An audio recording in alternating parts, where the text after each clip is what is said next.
"Oh, I can't unlock the door," I muttered to myself in disbelief. After a long day at work, I found my personal belongings strewn unceremoniously in front of the entrance, as though they were discarded refuse. The front door appeared different, perhaps replaced, stubbornly refusing to yield to my attempts to open it. It was the final indignity in a series of hardships endured during the years I lived with my in-laws. With resolve hardening, I made a firm decision. I would not set foot in that house again. Gathering my things, I vowed to pack them into my car and return to the sanctuary of my parents' home.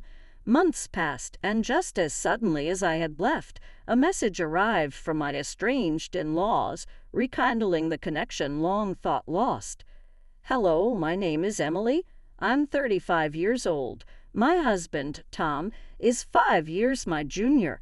I was completely focused on my career, and he happened to be my subordinate at work. Honestly, marriage wasn't on my radar. I wasn't keen on the idea of settling down, having never really dated before. Yet I ended up married, all thanks to his persistent pursuit. He assured me I could continue working as I pleased post-marriage, handling all household chores himself. His approach intrigued me about the prospect of marriage. It's not that I opposed having children, even though I had never been keen on marriage. Thoughts of having children occasionally crossed my mind. Approaching 35, I realized time was running out if I wanted to start a family. So I chose to marry my current husband. Initially, it was just the two of us. After we married, true to his word, he supported my career and took on most of the household responsibilities. However, our situation took a sharp turn about 6 months into our marriage when my father-in-law unexpectedly passed away. The sudden loss of my healthy father-in-law left my mother-in-law and my younger sister-in-law, Catherine, who is 33, reeling. They claimed they couldn't manage on their own. Catherine is a freelancer with a decent income, but her focus on fan activities means her financial stability isn't robust. I always felt she should pursue a full-time job. Whenever Catherine approached me, along with my mother-in-law, Tom broached the idea of us all living together. "Emily, have you considered moving in with my mom and sister? You can continue freelancing as usual, and having them around would lighten the household workload even more. What do you think, Tom? I'm okay with keeping up my work, but I'm not sure about taking on more household chores. If your mom moves in and we're assisting her, shouldn't she be handling most of the household tasks?" "Fair point. I'll talk to my mom and sister about it. Please think about living together. I'll wait until I hear a clear response from your mother and Catherine. I have my own life and financial considerations to take into account. I've made it clear to my husband that I want all aspects carefully considered. It may seem cold, but caregiving involves careful planning. Ultimately, my husband assured me that his family would manage all household chores. I thought about insisting on a written agreement, but kept that thought to myself. Well, they're technically family, so I trust they'll keep their word. And so we moved into my husband's family home. On our first day there, I paid a visit to greet my mother-in-law. I'm looking forward to living together. As Tom may have mentioned, I'll continue with my work as usual, so I hope you and Catherine can manage the household chores." In response, my mother-in-law didn't even glance at me before remarking, "Why did Tom marry someone like her? She works, so all the household chores will fall on me. Is that acceptable for a wife? Normally, a wife would handle both work and household duties, wouldn't she?" Her expectation that she would do it all was simply unbelievable. She made sure I heard her loud and clear before exiting the scene. "What? This isn't what I expected at all." My mother-in-law's words left me feeling uneasy about our future life together. As we sorted through our belongings, Catherine suddenly appeared at the doorway and remarked, "I ended up with a less than adorable sister-in-law." Poor Tom. With that, she swiftly departed. Not again. First my mother-in-law, now Catherine. I couldn't understand why they would choose to live with me after speaking about me in such a way. Later, I would discover that it was all about my money shortly after moving in together. I noticed something troubling on our first day under the same roof. Despite their earlier sarcastic remarks, both my mother-in-law and Catherine completely ignored me. They managed to prepare meals only when my husband was present, but they made no effort to assist with cleaning or laundry for me. I attempted to confront them about their broken promises several times. However, whenever I addressed my mother-in-law respectfully as ma'am, she would shoot me a sharp glare and walk away, making it clear she had no intention of engaging with me. Catherine didn't behave exactly like her mother, but I found myself unable to protest against either of them. Over time, doing my own laundry and cleaning after returning from work became a regular routine. I wanted to confide in my husband about it, but I hesitated out of sympathy for him. However, the behavior began to worsen when they faced financial constraints for leisure activities. They started subtly pressuring me for more money. Their approach was evasive, as if they preferred not to confront me directly, leaving notes under my food. Just today, I found a note from my mother-in-law. "We're in a tight spot this month. Could you lend us $300? I considered discussing it with my husband, but he seemed strapped for cash due to social obligations and drinking habits, requesting if we could cut down on expenses this month. Back when he was my subordinate, I always made sure he didn't overspend on unnecessary parties. However, after changing departments post-marriage, he found it difficult to decline invitations, and these expenses began to accumulate. I found it difficult to bring up the financial demands with him, so reluctantly I gave in to their requests, treating it as a loan. This pattern persisted for 2 years. My husband grew increasingly comfortable with not contributing to household expenses, often urging me to cut costs each month with seeming indifference. Even I had grown accustomed to this routine. I felt trapped in a cycle of endless schemes. Yet there was something else I continued to do. I'll explain that shortly. One day, upon returning from work, I found numerous items scattered outside the house. Upon closer inspection, I realized they were my belongings. "What is this?" I seethed with anger at the sight of my belongings treated so disrespectfully. Determined to voice my grievances, I attempted to unlock the front door only to find that my key no longer worked. Damn it, they changed the locks while I was gone. I can't take this anymore. Surveying my scattered belongings, I pondered my next steps. That's when I noticed another note beneath the items. It read, "Don't ever return. We don't want to see your face. Consider yourself lucky we didn't toss out your stuff." What terrible in-laws! My mother-in-law and Catherine were undoubtedly the masterminds behind this. I wondered what Tom had said about the situation, but by now it didn't matter to me. Luckily, I had my car keys handy. I quickly loaded as many of my belongings as I could into the car and drove straight to my parents' house. I felt relieved knowing my things were safe. At least my work wouldn't be affected. The next day, arriving at my parents' home, they were visibly shocked but warmly welcomed me back.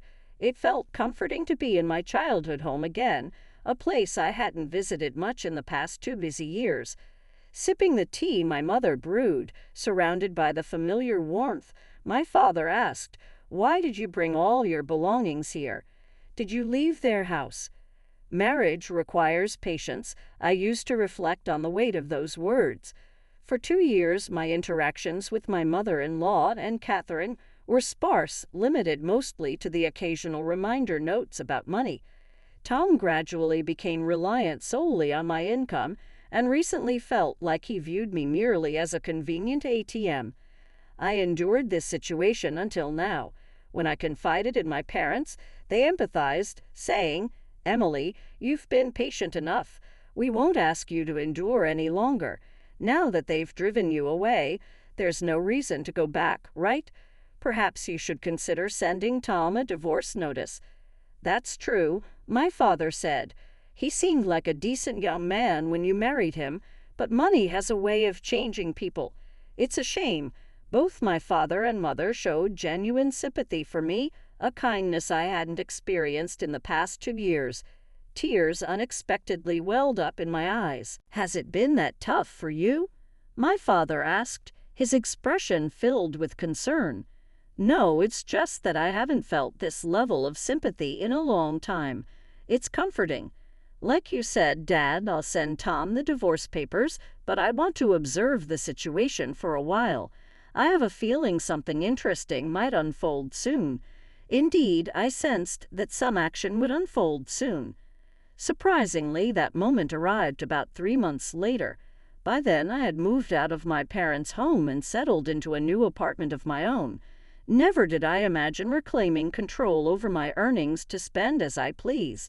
I hired a household service for chores, freeing me to enjoy my days off with trips and purchases I had long desired, unrestrained. Each day reminded me of the value of my hard-earned income. I began questioning why I endured those 2 years. It dawned on me that perhaps I had been influenced or even manipulated by my in-laws. Then, precisely 3 months after my keys were changed and my belongings cast out, my smartphone buzzed with an unexpected call. Initially, I considered ignoring it. After dismissing the first call, my phone buzzed again, then a third time in rapid succession. They must be in some trouble, I surmised. I picked up the next call, and immediately the fourth one came through. "Hello, Emily. Where are you?" "I went to your parents' house, but they wouldn't tell me. I also tried your workplace, but they wouldn't disclose your whereabouts," said my mother-in-law. Someone who had ignored me for the past 2 years, her voice, which I hadn't heard in a long time, sounded cautious. Despite answering the call, I remained silent, relishing the anticipation of what she might say next. "Hello, Emily, are you there? Come back soon and restore our lives. We can't even afford to go out and enjoy ourselves. What are we supposed to do now?" I had thought that living without spending money on leisure would suffice, but evidently that wasn't the case. Our phone and electricity are on the verge of being cut off. We're at our wits' end. Please come back immediately. Does she not realize she's only thinking of herself? Shouldn't she begin with an apology for throwing me out? Until she grasped that I had no intention of responding, she continued, "Emily, you're not saying anything. Are you listening at all? Doesn't it bother you to hear that we're in such dire straits?" Realizing she wasn't going to offer an apology, I decided to end the call and press the button to hang up. She seemed to have no concept of remorse. The next day, my phone rang again. "Hello, Emily. Why did you ignore Mom's call yesterday? Even though we're in trouble, you didn't make any effort to help. She couldn't tell if you were even listening. Ignoring calls like that isn't very mature." This time it was Catherine calling. Honestly, calls from Catherine have always been the most bothersome, and she had the nerve to lecture me about not ignoring calls. They'd ignored me for 2 years, and suddenly I'm the one in the wrong. I couldn't believe her audacity. I planned to endure the call a bit longer, but without an apology, I had no intention of responding. "I heard from Mom that we're facing financial troubles at home. Our phone and electricity might get cut off soon. Without AC in this heat, we could suffer from heat stroke. Can you live with that? If our phone goes dead, how will we reach you? So please come back soon and help us pay the overdue bills." Her selfish demands made it easy for me to keep ignoring her. "Hey, are you listening? You haven't said a word. Oh, are you still upset about what happened 3 months ago? That was obviously just a joke." "Certainly, Catherine. You're overreacting. As an adult, you should know the difference between a joke and a serious matter. Stop being stubborn and come back home." They threw out my belongings like trash and changed the locks so I couldn't get in. That's a clear message for me not to return, even if they claim it was all a joke. Now I find it hard to believe since Catherine doesn't seem interested in apologizing either. I decided to end the call. It would be a waste of time to listen to her any longer. The next day, I finally received a call from my husband. "Hello, Emily. I'm sorry. My mother, my sister, and we all realize we've done terrible things. Can you come back? Our household is falling apart. We're out of money. Everyone's on edge and tensions are high. We sincerely apologize and want you back." My husband seemed to feel the need to apologize at least, but it's too late now. Why did he ignore me for 3 months? If it had only been the first 3 days, I might have considered returning, but it's been 3 months. I've embraced my new life, enjoying every moment of independence. There's no reason for me to return to that family now. I appreciate your apology, but given everything that's happened, I have no intention of coming back. Tom, why were you unreachable for 3 months? How could you do that as a husband? I looked into things and guess what I found out? You've been cheating, haven't you? That's what the detective agency told me. Thanks for treating me like an ATM for 2 years. I'll be sending divorce papers. Please handle it accordingly. Maybe my husband thought he wouldn't get caught. What a fool. Yet he still had the nerve to say, "I want you to come back." I replied, "If you reimburse me for all the living expenses for the three of us over the past 2 years and repay the money I lent you, maybe I'll consider it. Let's see, that's about $220,000. Can you manage that?" I said mockingly, knowing he couldn't pay, but I said it anyway. After that, my husband fell silent and abruptly ended the call. Perhaps he finally realized my decision was firm. What happened next? When I sent the divorce papers and a bill for emotional distress to my husband, he returned to sign the divorce papers promptly. Now all I need to do is file them at the city office, and the divorce will be finalized. Regarding the compensation, he transferred the money right away. In fact, I included a note with a bill threatening to expose him to his company if he didn't pay promptly. Fearful of this, my husband likely sought a loan to cover the compensation. I heard from sources that their family home is now on the market. It seems they're struggling financially and trying to raise funds. However, selling their primary residence hastily means they'll now have to rent elsewhere. Considering the cost of rent and utilities, selling their house may not have been the wisest decision. They were likely driven by the immediate need for cash and didn't think through the long-term consequences. Whatever happens to that family is no longer my concern.